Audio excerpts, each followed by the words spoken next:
Sejam todos bem-vindos e bem-vindas ao PT Pod. Hoje, terça-feira, 15 de outubro. Hoje é dia do professor. E a gente está recebendo aqui um professor. Parabenizo ele por esse dia, que também é o nosso presidente da direção estadual do Partido dos Trabalhadores, João de Deus. Seja bem-vindo. Obrigado, Alisson. Nosso boa noite aos internautas que vão ter a oportunidade de ver esse programa muito importante aqui no PT Pod. E aproveitar para fazer uma saudação nesse dia de hoje tão especial de minha categoria de professores, que eu tive a honra, inclusive, de ser o presidente da associação, depois transformamos em sindicato, que é o SINT, e fazer lutas históricas. Para mim, um grande aprendizado e com muitas conquistas importantíssimas, muitas lutas.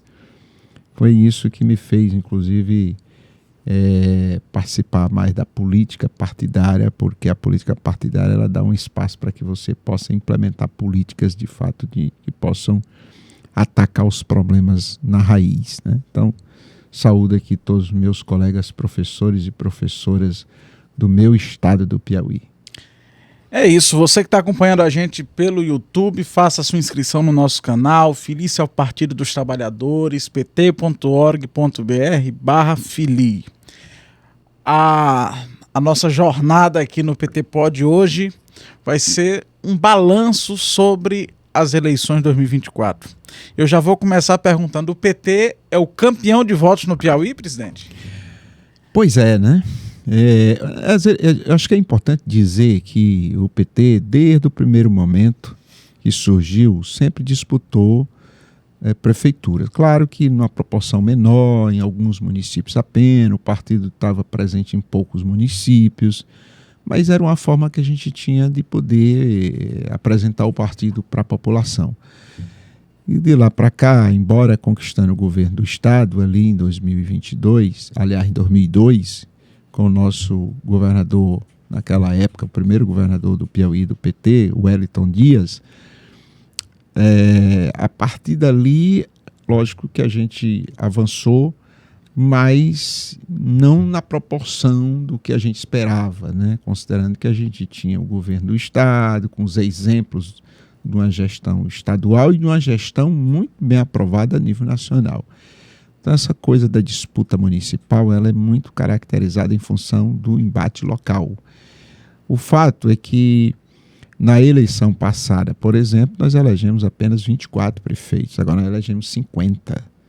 Ah, mas o PT já tinha 50 prefeitos. É verdade, só que foram prefeitos que vieram num outro contexto, como muitos foram também para os outros grandes partidos, especialmente PSD e MDB. Mas saindo da urna, que é o nosso verdadeiro objetivo, nós saímos com 50 prefeitos e com uma votação espetacular do ponto de vista da quantidade de votos que a gente teve. Em todos os municípios a gente concorreu, né? Dizendo aqui que nós concorremos 135 municípios do estado do Piauí, maior inclusive número na capital. de candidaturas, né? Sim, o maior número de candidaturas. Foi o partido que apresentou o maior número de candidaturas. Foi o partido que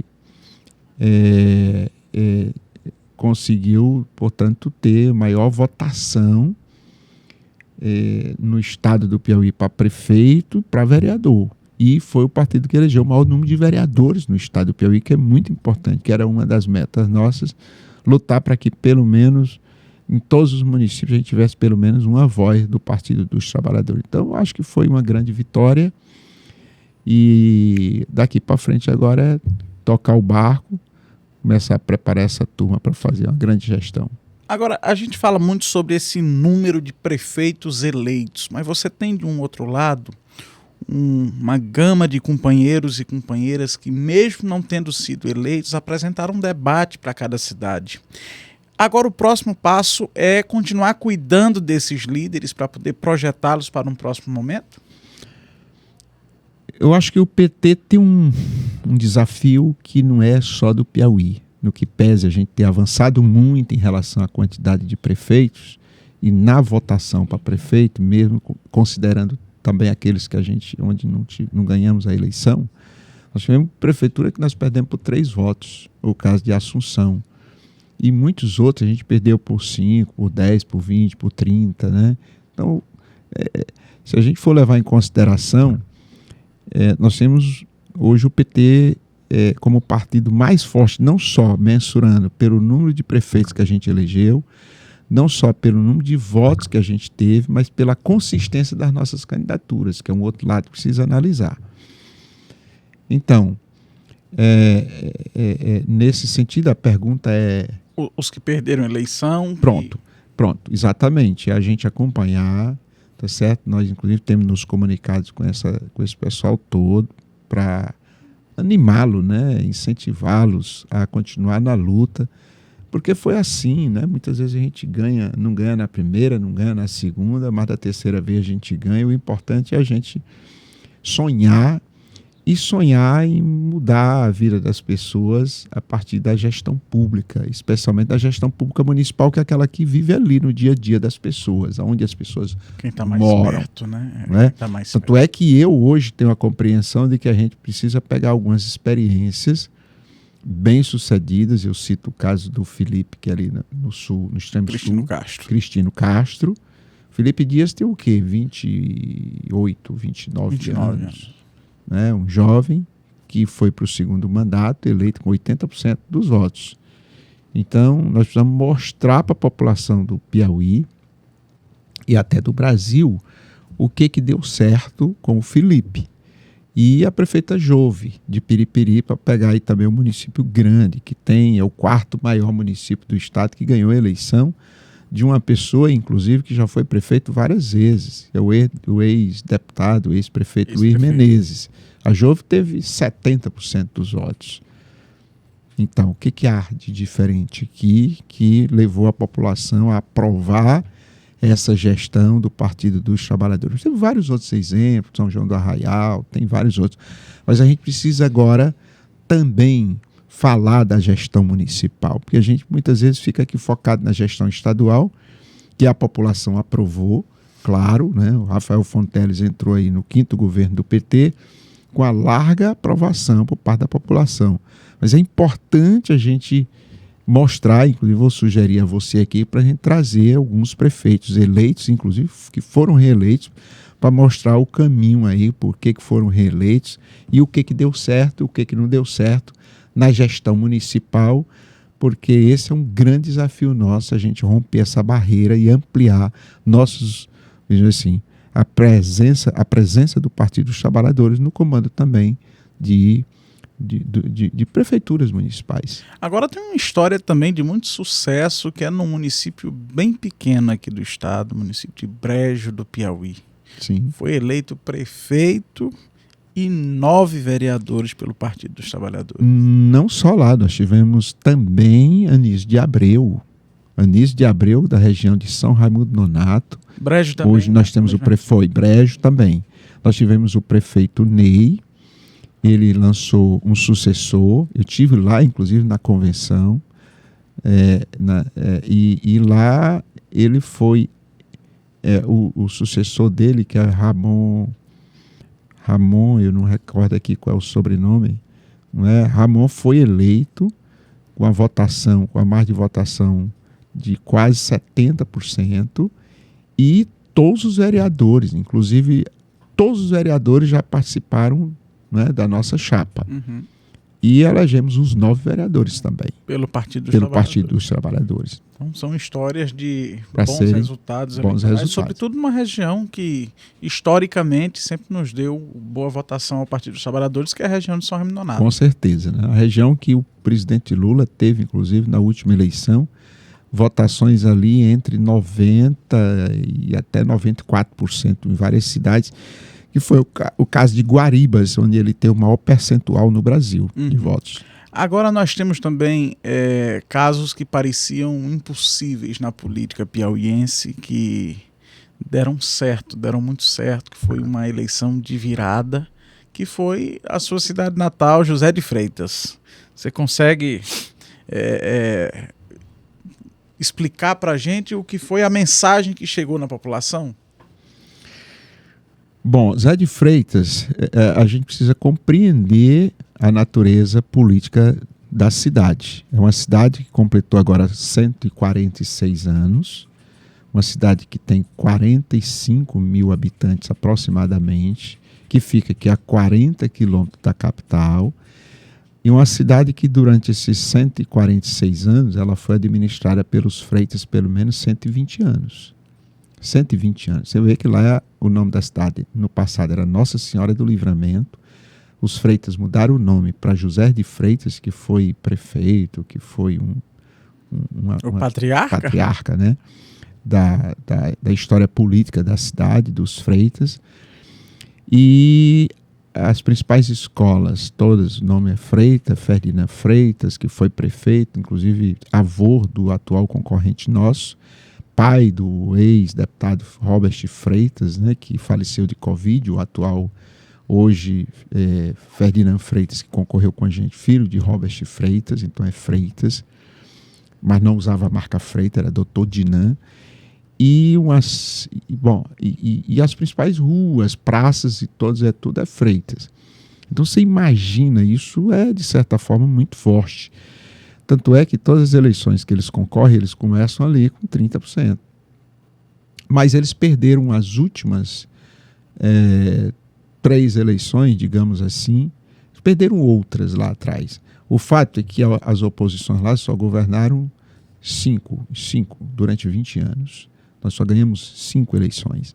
E as últimas 3 foi duas de Robert Freitas, que foi deputado estadual, que foi presidente da Assembleia, que naquela época, inclusive, o governador era Freitas Neto. Foram duas gestões que eles ganharam ali com 32% dos votos. Ele depois fez o sucessor dele em sequência, ele foi eleito, reeleito e fez o sucessor. Mas tivemos um fato em 2000 com o Pedro Paulo que chamou a atenção.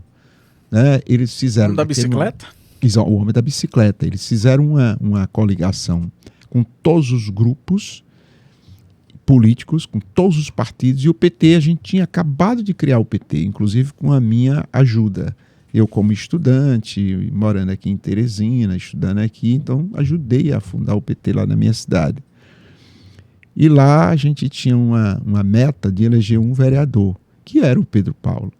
Então, quando eles se juntaram todos e declararam publicamente que a eleição estava ganha, não precisava nem fazer campanha, isso foi uma afronta à inteligência do povo. Então, nós reunimos o PTzinho pequenininho, que era uma comissão provisória, e ali nós ficamos olhando uns para o outro. E agora? A gente imaginava que ia ter algum partido que pudesse fazer uma aliança. Que pudéssemos fazer uma aliança. Tá? O fato é que dali o Pedro Paulo levantou e disse, não vai ser por falta de uma pessoa, de um nome, que nós vamos deixar de concorrer. Eu sou candidato a prefeito. E se lançou candidato. E se lançou candidato a prefeito. Como você disse, o Pedro não tinha estrutura nenhuma, só tinha uma bicicleta, mas um professor bem conceituado na cidade, professor de história. O pai, uma referência muito grande, foi professor de quase todo mundo na cidade, professor de inglês, e era gerente dos Correios. Uma pessoa assim muito respeitada. Isso foi muito importante, né? E nós começamos, e isso começou a pegar. E por felicidade, o Lula veio aqui em Teresina, e nós demos um jeitinho de levar ele lá. Ganhamos a eleição com mais de 700 votos, né? Agora, nós tínhamos 2 coisas importantes, outros fatores. Nós tínhamos uma juíza determinada que foi para cima do combate à compra de votos. Os desmandos. Sim, dos currais eleitorais, não deixou acontecer, transporte escolar só se fosse via justiça eleitoral. E tivemos também um delegado, naquela época, que foi muito duro também, chegou a prender caminhão carregado de cestas básicas na madrugada, e nós botamos uma estrutura com várias pessoas voluntárias de moto circulando na cidade. Fiscais da eleição. Fiscalizando a eleição. E naquela época o PT não era governo do Estado, nem era não. Governo federal. Não, né? Foi uma das primeiras gestões no Piauí. Né? Tivemos a Lagoinha e logo em seguida Zé de Freitas. O fato é que agora... 24 anos depois... 24 anos depois volta um novo Pedro. Vem um novo Pedro. É interessante essa história. E o que acontece, né? Quando o Roger foi candidato em 2016, aliás, depois do Pedro Paulo, ele não conseguiu apresentar um sucessor. Aí o Robert Freitas se apresenta e ganha a eleição. Agora, a oposição tinha 7 candidatos. Ele ganhou com 29% dos votos. Depois ele foi reeleito também nessa margem aí de 30%, 35% dos votos. Depois ele elegeu o sucessor com 32% dos votos, mas tinha sempre 5, variando de 7, 6 candidatos na oposição. Então sempre uma oposição fragmentada. Fragmentada. 70% da população se dividia, então a maioria dividida terminava perdendo a eleição. E quando foi na eleição do Roger, eu fui até ele e disse, Roger... 2016, que ele se lançou, Roger, você... eu fui até ele ali, nós reunimos os candidatos, estabelecemos, deixa todo mundo manter seu nome. Ele, inclusive, queria se filiar no PT, e eu disse para ele que não, porque o Pedro também era candidato. Veja só, o Pedro Gomes colocou o nome dele. O Pedro era vereador de primeiro mandato. Era vereador de primeiro mandato. E aí foi que nós reunimos e disse, todo mundo mantém o nome, vamos, né, tocar a pré-campanha, e lá pelo mês de junho a gente senta para tomar uma decisão. O importante é ter um pacto aqui de unidade, senão a gente entra já sabendo que perde. E assim foi. O Roger tinha a melhor situação do ponto de vista estrutural, mas também tinha uma história, né? Porque o pai dele tinha sido prefeito em 92 e não teve a chance, ganhando contra os Freitas. Era um médico que chegou de fora, ele era do Ceará, mas morava aqui em Teresina, e foi para Zé de Freitas, morar lá, atender lá. E ele se tornou uma pessoa muito querida na cidade. Então ele foi candidato contra os Freitas e ganhou a eleição. O pai do Roger. Pai do Roger Linhares, que é o atual prefeito. E mataram o pai do Roger. Ele foi assassinado a bala. Antes de assumir? Não, 2 anos depois. 2 anos depois. Mas não conseguiu efetivar o desejo dele. Sim. Então o Roger, a gente tinha como montar toda uma estratégia para chamar a atenção da população, tá certo? E relembrar essa história para que a população compreendesse, e a partir dali, de forma a gente pudesse apresentar o Roger como alguém que veio para honrar a história do pai. O Roger ganhou, era contra a esposa do Robert Freitas, Dona Maria Freitas, né, que usava o nome... o título de Mãe Maria. Tinha 50%, 45% a 50% da intenção que tinha sido eleitoral. Secretária de Assistência Social. Então ali nós ganhamos a eleição com mais de 6 mil votos de maioria. Aí em seguida o Roger vai para a reeleição, faz uma excelente gestão, aí já concorre com Robert Freitas, ele teve 12 mil votos de diferença. Entendeu? 12 mil votos de diferença. Então ele consolidou o trabalho. Começou ali a ter uma fragmentação da própria família. Sim, dessa vez nós fizemos a mesma estratégia. Tinha 6 candidatos do lado de cá. Então a primeira meta nossa é unificar. Infelizmente, muitos saíram para o lado de lá. O Tiago Pinto, que era o presidente da Câmara, aliado nosso, foi para lá. O Fábio Abreu, mas o Antônio Abreu, que era o vice-prefeito, que também se lançou candidato a prefeito, desistiu e foi para lá.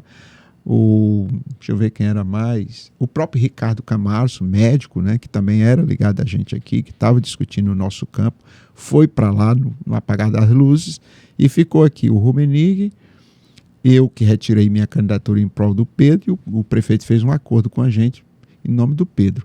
Então, aí nós fomos construir o nome do Pedro. Começamos, inclusive, com discussão de programa de governo, reunindo as comunidades rurais por região, e depois fomos para a etapa urbana, onde a população é um pouco maior, reunindo a juventude, mulheres, segmento de saúde, educação, uma montagem esporte, participativa. Cultura.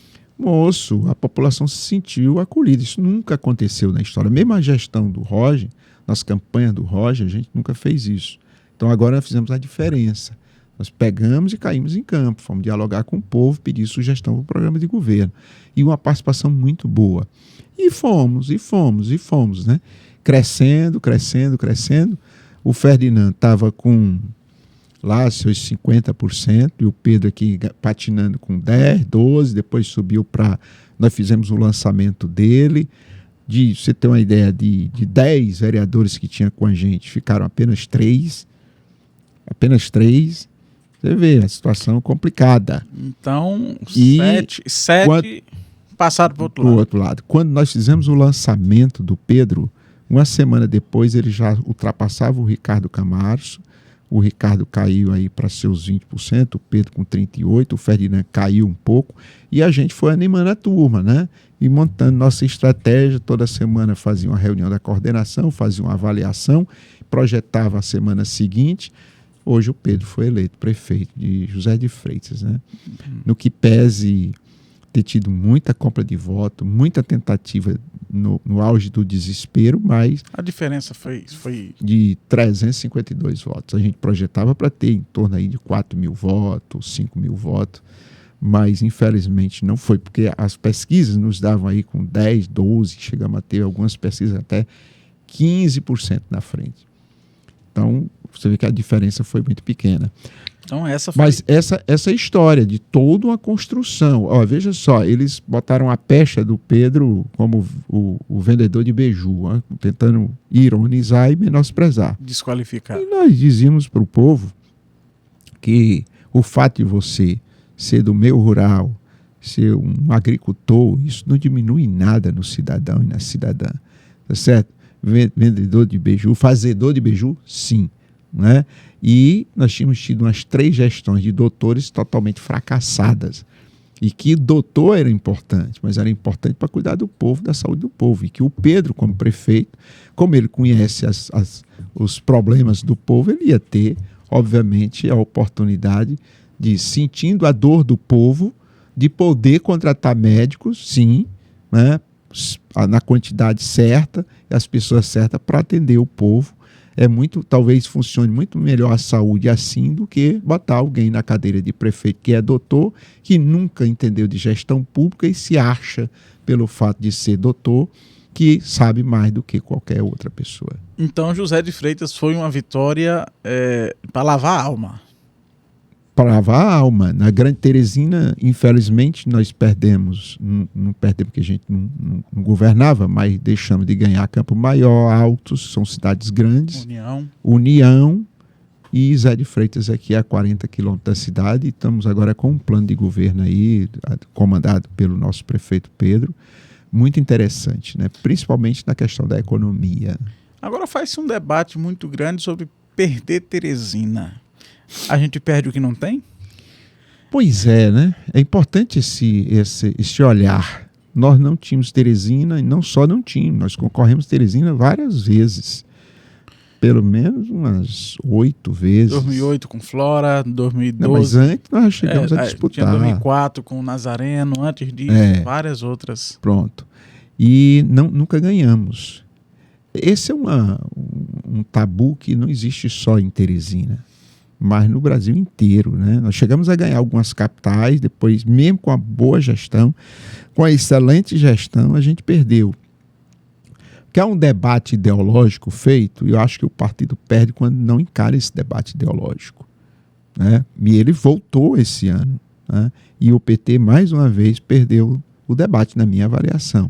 Quando a gente não encara esse debate, essa história de direita e esquerda, porque é de direita, de esquerda, porque é de esquerda é isso e aquilo, e aí terminam passar a mensagem do que significa direita e esquerda pela visão deles da direita. Não é? Quando a gente sabe que o maior referencial de esquerda foi Jesus Cristo. Né? E eles usam Jesus Cristo como referencial para eles. Jesus Cristo foi morto, não foi à toa. Foi pelo poder estabelecido na época, porque Jesus contestava o poder naquele momento, né? Defendendo uma sociedade mais justa, defendendo os pobres, defendendo que... menos tinha. Exatamente. Por conta disso, ele sofreu tortura, não é? Foi crucificado. Então, e você pode pegar outros, o Tiradentes, é outra referência mais nossa aqui do Brasil. Foi esquartejado em praça pública, porque era nacionalista, né? Defendia o nosso país contra a invasão dos portugueses, contra a exploração das nossas riquezas por outras forças de fora, e defendia, portanto, a independência. E nós aprendemos isso nos livros didáticos, mas nunca o poder permitiu que essa reflexão fosse feita nas escolas, né? E acho que esse debate ele precisa ser bem feito para a população poder compreender e dizer aonde é que eu me sinto nessa história toda, né? Porque a história ela não tem fim, ela é contínua. Mas se você hoje, os seres humanos, eles passam, mas a história continua. Ora, se eu vivo hoje no atual contexto, eu preciso saber quais são meus referenciais, para eu poder entender aonde é que eu tenho que atuar. E nesse sentido, eu acho que é um desafio dos partidos políticos, especialmente do Partido dos Trabalhadores. Então, Teresina, nós perdemos a eleição, é fato. Aproveito aqui para, inclusive, parabenizar o prefeito eleito, desejar total sucesso, porque é a cidade que a gente mora, a cidade que tem quase 1 milhão de habitantes, uma cidade que merece, né, ser bem gestada. Até porque o povo está sofrendo muito, sobretudo na área da saúde, na área da educação especialmente, mas também na área de transporte, na área de infraestrutura. Nós tivemos um prefeito que está saindo que não correspondeu, né, e o resultado eleitoral mostra muito bem isso. E a população, obviamente, que tentou buscar o que ela entendia que era melhor para ela. Portanto, nós desejamos sucesso. Mas eu, particularmente, acho que a cidade perdeu uma grande oportunidade de ter um grande prefeito que pudesse dizer assim, dialogar bem com o governo federal, dialogar bem com o governo do estado e juntos implementar um programa de governo arrojado aqui na cidade. Mas passou, vamos desejar total sucesso para o atual prefeito e vamos avaliar quais foram as falhas que tivemos para que a gente possa reparar isso no futuro. Em relação a 2020, o crescimento do PT em número de votos aqui em Teresina? Olha, essa é a questão que tem que ser discutida, né? Porque muitas vezes as pessoas olham assim, o PT elegeu 50 prefeitos, mas o PSD elegeu 67, o MDB elegeu... 65, 57. O PSD 65, o MDB 57, o PP 34, né? Olha que o PP tinha mais de 100 prefeitos. Quase 100, parece. Né? Era. Muitos já não estavam mais lá, migraram para o MDB e o PSD, não para o PT. Né? O PT não faz uso dessa estratégia de atrair prefeito de outras siglas. A gente leva em consideração alguns critérios. Mas o fato é que, do ponto de vista de votação, nós tivemos votação espetacular, comparando a votação do ano anterior, 2020, nós tivemos 259 mil votos no Piauí, agora nós fomos para 682 mil votos e 638, né? Quase 683 mil votos. Então houve um crescimento e é importante ter esse olhar, não só do número de prefeitos, mas de número de votos. Mas número de votos. Por quê? Porque nós não podemos desprezar em muitas cidades que a gente teve ali, né, disputando ali no limite, né? Perdemos prefeitura por 2 votos. É o caso de Assunção do Piauí. Então ali você não tem um prefeito, mas você tem um grupo político muito forte, consolidado, organizado, consolidado. Uma oposição estabelecida. Exatamente. E isso contribui, logicamente, no processo político eleitoral, o partido sai mais fortalecido e eu não tenho dúvida que nós fomos vitoriosos, sim. Né? Acho que essa questão da capital a gente precisa sentar, avaliar, tem muita especulação, faz parte, né? Toda eleição que a gente perde sempre tem especulação, mas corrigir os erros, seguramente tivemos erros, para a gente poder, inclusive, pensar aí as estratégias para o futuro, né? E desejar sucesso. Do ponto de vista dos gestores do PT eleitos, claro que o partido tem que dar uma atenção, como eu disse aqui, pegar o que deu certo, dialogar com eles para que todos, a gente já vinha dialogando para que eles fizessem um programa de governo participativo e a gente possa avançar, porque quando você faz um programa de governo participativo, você gera uma relação de compromisso com a comunidade e, ao mesmo tempo, é um compromisso que vem de uma construção coletiva, que é muito importante, que só o PT procura, geralmente, tem feito isso. Diferentemente daqueles que contratam, muitas vezes, 1, 2, 3 técnicos e mandam elaborar, às vezes nem é do município, mandam elaborar lá um projeto de programa de governo, para apenas cumprir uma exigência da lei eleitoral. Esse aí tá bom, tem gente que pega na internet mesmo. Pois é. Mas, presidente, aqui em Teresina ainda, nós tínhamos 3 vereadores eleitos em 2020, Dudu, Deolindo e Ozuila, e saltamos agora também para 7 vereadores. Essa é a conta? Exato. Então, assim, você mostra também uma capilaridade que o partido passou a ter. Esse também é o maior número de vereadores que o partido teve aqui na capital. Inclusive é a maior bancada, né?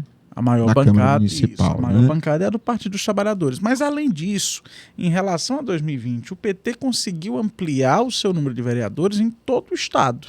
Né? Nós saímos de 200 e pouco. A gente tinha 183, vieram muitos para o processo, antes do processo eleitoral, para concorrer pelo PT.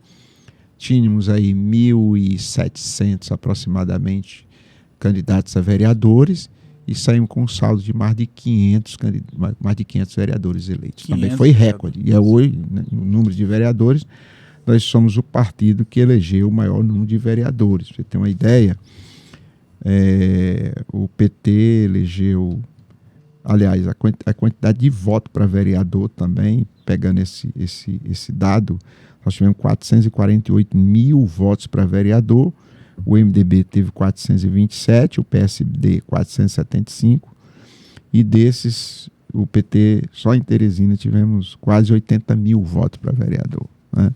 Portanto, um saldo altamente positivo, que era uma das nossas metas, era ter pelo menos uma voz de parlamentar, Parlamento, né? em cada município. Em cada município. Agora, a gente vê que no Brasil o PT fez 248 prefeitos. Então, proporcionalmente, a maior contribuição para esse número vem do Piauí. Em número de vereadores, você tem esse dado, que certamente é algo... Não temos ainda, né? Porque então, o levantamento é nacional. Nós não temos, mas seguramente, proporcionalmente, nós somos o estado também que elegeu o maior número de vereadores. Eu não sei ainda, porque, pra você ter uma ideia, o PT ganhou 3 prefeituras no estado, no maior estado do Brasil, que é São Paulo. São Paulo. Entendeu? Então, se você pensa do ponto de vista do Piauí, essa aposta que nós fizemos de ter o maior número de candidatos, também ela foi importante para empoderar os candidatos a vereadores. Exato. Muito importante. E para a gente disputar. Time que não disputa não tem torcida, né? Torcida e nem fargou. E nem fargou. Né?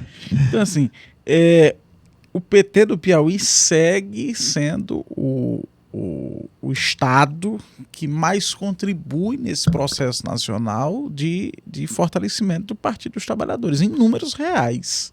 Não é isso? Desde a sua fundação.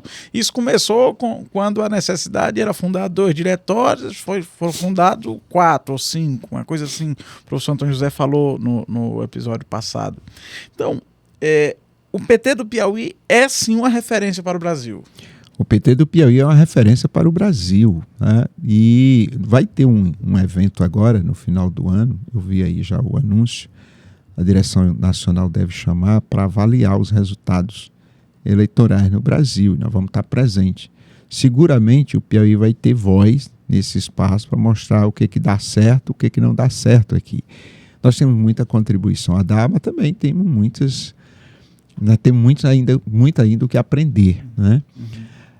Enfim, essa ideia do partido que participa, que está no dia a dia da população, e o PT foi assim desde o começo, a gente não pode se afastar dela, tá certo? Outros elementos surgiram no decorrer do tempo. Essa questão da força do trabalho, né, já não é mais com a mesma força, com a mesma natureza, com o mesmo tipo de trabalho do passado. Essa questão da influência das religiões. Então, uma série de elementos aí que precisamos analisar.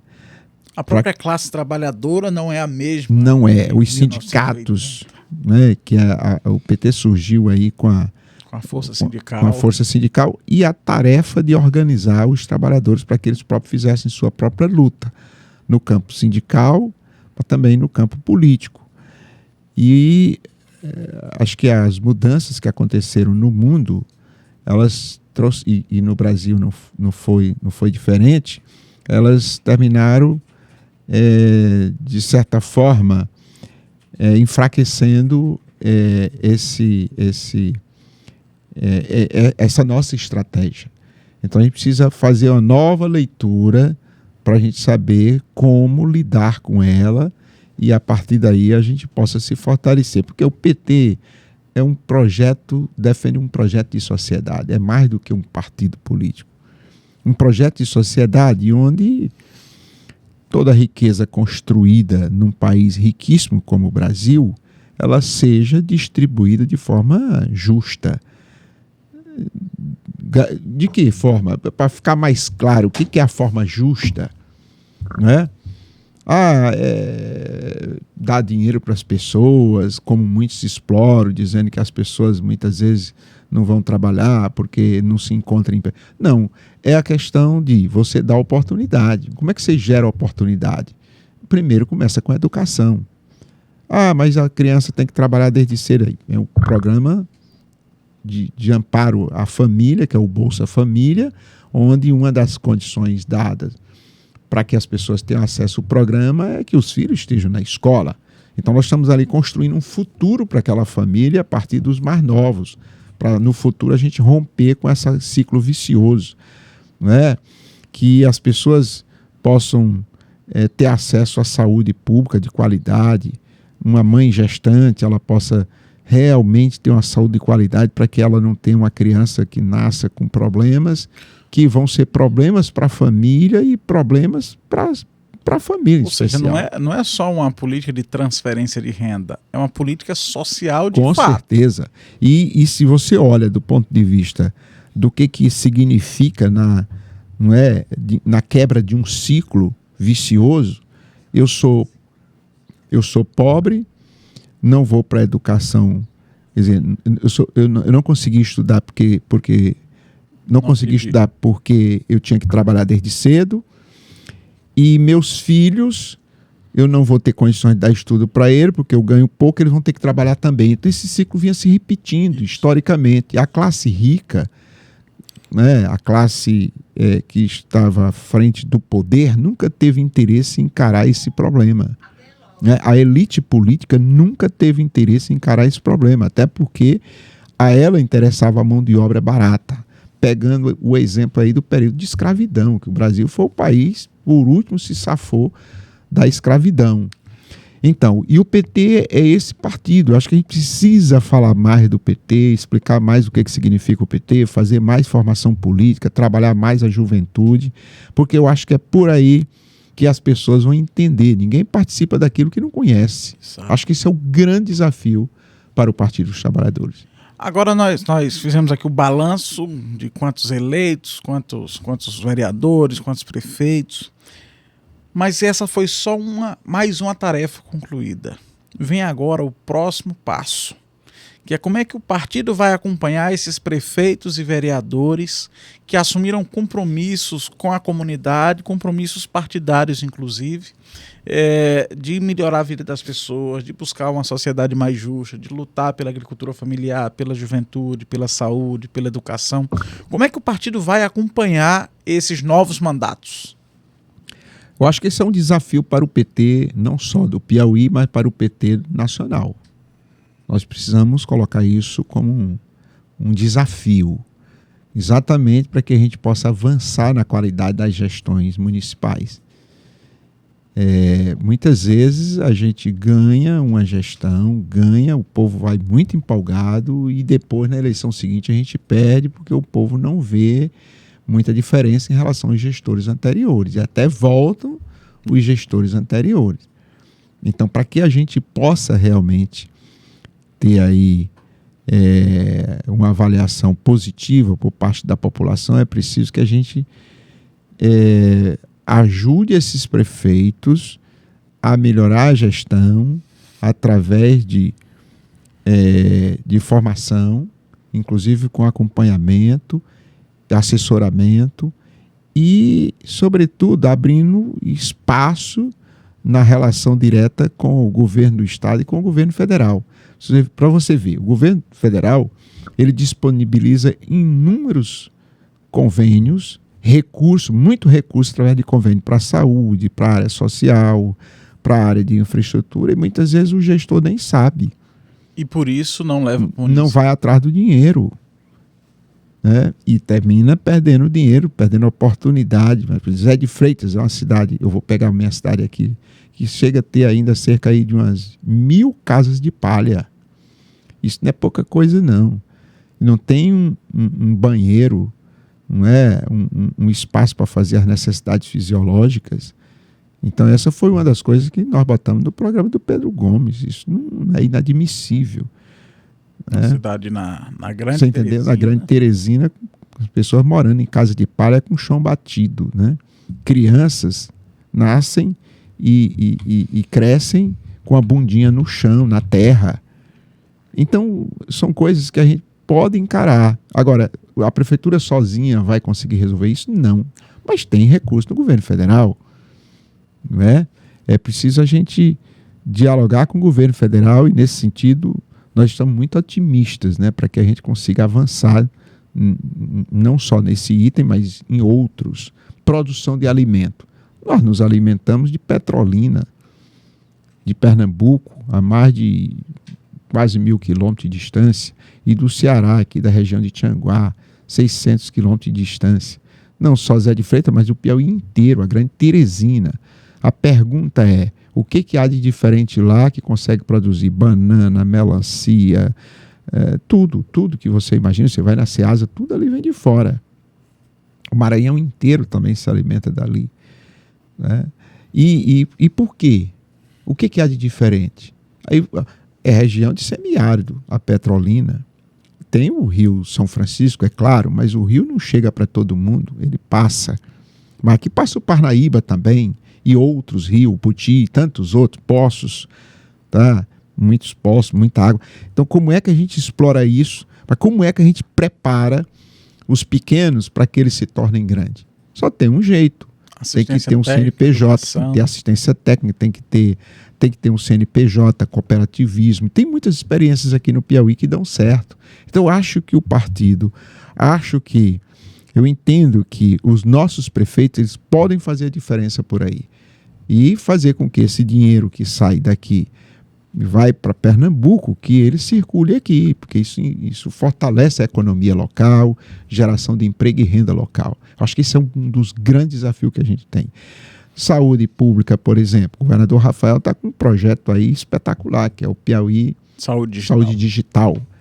Eu acho que aí é a parceria, se sentar governo e prefeitos, e ele está divulgando isso, já buscou as parcerias com as prefeituras, porque ele só é viável se tiver as parcerias, e sem dúvida nenhuma é o que eu vejo que há de novidade nesse campo da saúde no Brasil. Né? O sujeito poder ser atendido por um médico de São Paulo aqui pelo celular, onde tem uma estrutura da Secretaria de Saúde que vai marcar para ele a consulta, ou ele pode ser sem precisar enfrentar a fila, ou ele pode ir diretamente para o postinho de saúde, porque lá vai ser montado um equipamento e lá ele vai ser atendido. Isso é espetacular. E de lá o médico descreve uma receita, porque ele vai dizer o que ele está sentindo, quais são os problemas, e a partir dali ele vai fazer um guia para exame, ele vai fazer os exames, já sai direto para fazer, já acerta dia e hora para fazer, e ele retorna, o médico já a partir daí vai dizer qual é o tratamento que ele vai ter que se submeter. Então, moço, hoje o SUS ele tem uma importância fundamental, mas ele está, de certa forma, esgotado do ponto de vista da forma como ele está funcionando. Não é o perfeito, não é o que... Não. E esse modelo que está sendo apresentado agora, utilizando a inteligência artificial, a própria tecnologia, o próprio celular aqui, não tem um cidadão no mundo, desse país, que não tem um aparelhozinho como esse. Dificilmente, né? É muito difícil você encontrar quem não tenha. Acho que o poder público tem que ajudar até a treinar as pessoas a aprender a usar melhor esse aparelho aqui, que é o chamado celular. O celular hoje é espetacular para ajudar a melhorar a vida das pessoas. Ok, presidente, para encerrar, a pergunta que não quer calar. Nós vamos ter PED em 2025? Bom, para explicar o que significa PED, é o processo de eleições diretas do nosso partido, né? É o único partido que faz eleições diretas consultando os seus filiados. Nós temos aqui mais de 30 mil filiados, eles vão ser chamados, acho que agora com esse processo de crescimento do partido, nós estamos presentes em 222 municípios, acho que nós temos aí em torno de uns 40, 50 mil filiados. No Brasil são mais de 2 milhões de filiados e a gente sempre renova a direção através desse processo de eleições diretas. Era para ter ocorrido no ano passado, não ocorreu, os mandatos foram prorrogados, está previsto acontecer no ano que vem. Estamos aguardando a direção nacional tomar essa decisão, porque é a direção nacional quem decide, não é, todos os detalhes, se vai ter ou não vai ter, qual é o mês que nós vamos ter, o período, como é que vai ser, todo o regramento é estabelecido pela direção nacional. Vamos aguardar aí, que eu acredito que nesses próximos dias, até o final do ano, a gente vai ter essa decisão tomada. Ok, obrigado, presidente, obrigado por ter feito esse balanço aqui das eleições com a gente, obrigado a você que nos acompanhou, e o microfone está aberto aí para os seus agradecimentos e a gente combinar já o nosso próximo papo. Bom, eu agradeço, né, e convidar as pessoas aí para assistir esse importante programa.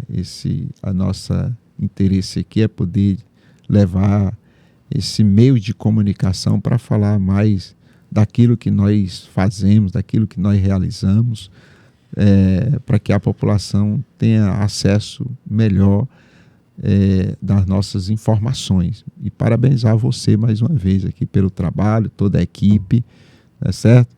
E se o Piauí pode, o PT pode, o povo pode, então temos aqui o PT pode. PT pode. Obrigado. É isso, obrigado a você que nos acompanhou aqui pelo YouTube, pelo nosso canal no YouTube, faça a sua inscrição no nosso canal, acompanhe as nossas redes sociais, @PT Piauí, filie-se ao Partido dos Trabalhadores e das Trabalhadoras, pt.org.br/filie. Esse foi mais um episódio do PT Pod. Aguardo você no nosso próximo episódio.